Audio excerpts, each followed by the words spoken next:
kapatid na babae si Jesus, wala rin siyang kapatid na lalaki, wala ring ibang anak o mga anak si Jose at si Maria.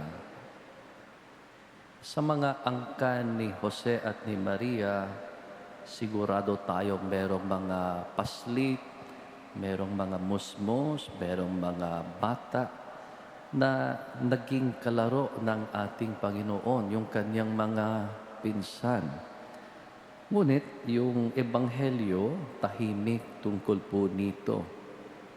Kaya ang ating ebanghelistang si San Mateo, dito ay ating napag-alaman na pinuri ng Panginoong Jesus yung Ama na nasa langit dahil isiniwalat niya ilang mga bagay sa mga musmos, sa mga bata, sa mga paslit. At ano yung mga bagay na iyon ay kanya ring itinago, inilihim sa mga marunong, sa mga matalino. So in many instances in the Gospel, Jesus made use of children to emphasize His teaching on humility, emphasize His teaching on meekness of heart, and then to stress the idea of greatness in the kingdom in terms of servanthood, in terms of service. Anong gustong ipaparating ng Panginoong Hesus sa ating dito sa Ebanghelyong ating napakinggan? Merong tatlong mga bagay na sa buhay natin ay ating kinakatakutan, lalong-lalo na tayo na may edad na. Yung unang bagay ay ito, na tayo ay takot, na tayo ay minamata, minamaliit. Pangalawa, tayo ay takot magtiwala sa kapwa. At yung pangatlo, tayo ay takot na maghirap.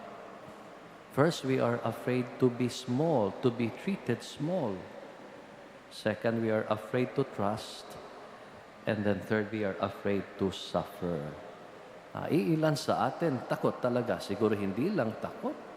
Marami sa atin ang takot na tayo ay minamata, minamaliit ng kapwa. Some people are afraid to go down from being tall, from some high pedestal to something small.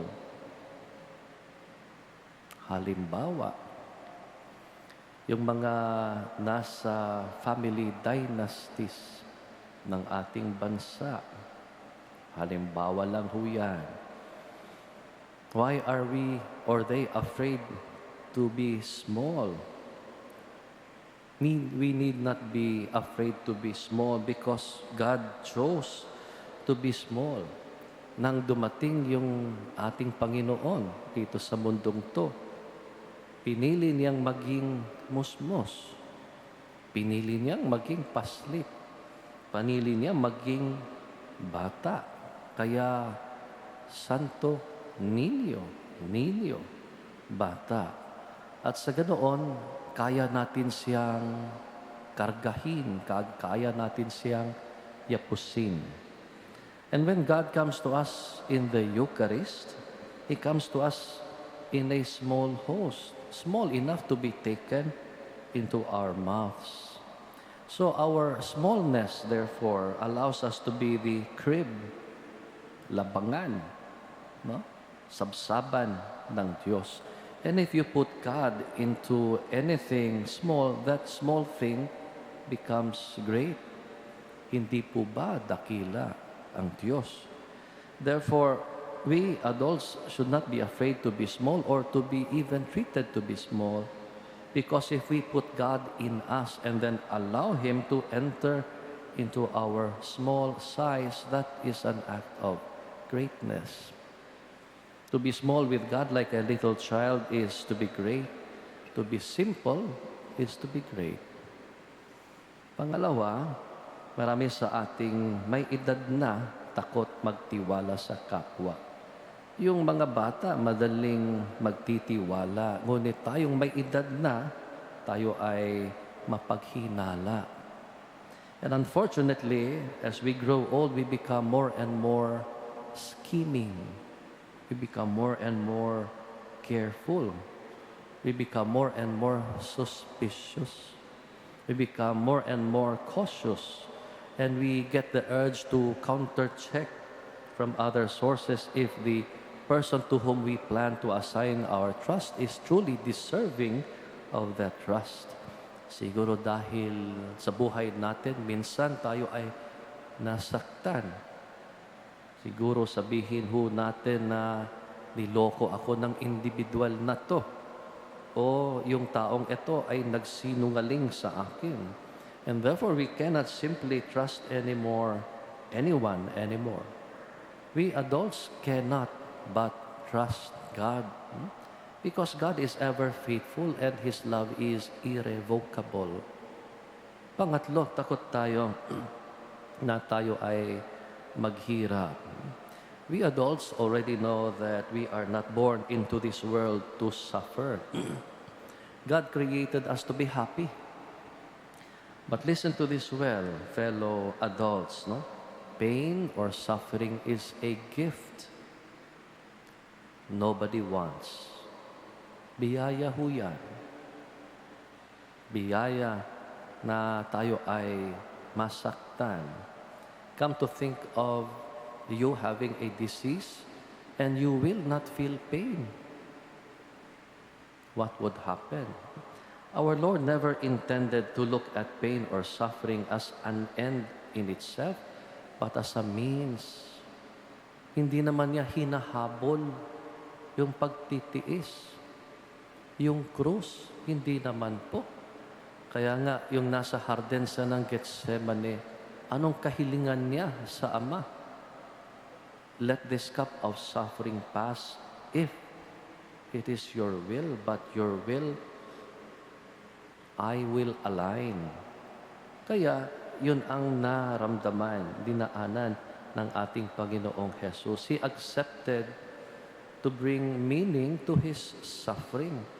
So the cross of Jesus now becomes salvific dahil meron ng katuturan, meron ng kahalagahan. And we adults carry many different crosses in our lives and we carry them every single day. But unless we know the meaning of our carrying our daily crosses, hindi ho natin isa sa balikat yan. Hihilain lang natin yung krus na iyan. So our suffering now has meaning not because we seek suffering, not because we seek pain, but because we know suffering is ultimately liberating and very redemptive. Kaya ngayon maunawaan natin, bakit nga ba sa ating ebanghelyo pinuri ni Jesus yung kanyang Ama na nasa langit at isiniwalat ito doon sa mga musmos, doon sa mga paslit. At ngunit inilihim niya, itinago sa mga marunong at matalino. It is because the little ones and the childlike are not afraid. In fact, they, as we know by experience, are curious. They are not afraid to be small. They don't complain being small. They are not afraid to trust.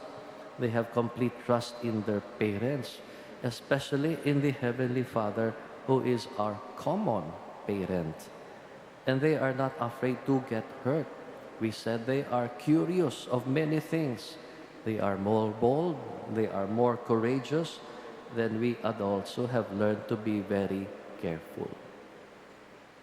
Buuin ho natin yung tatlong mga bagayng kinakatakutan natin bilang mga may edad na.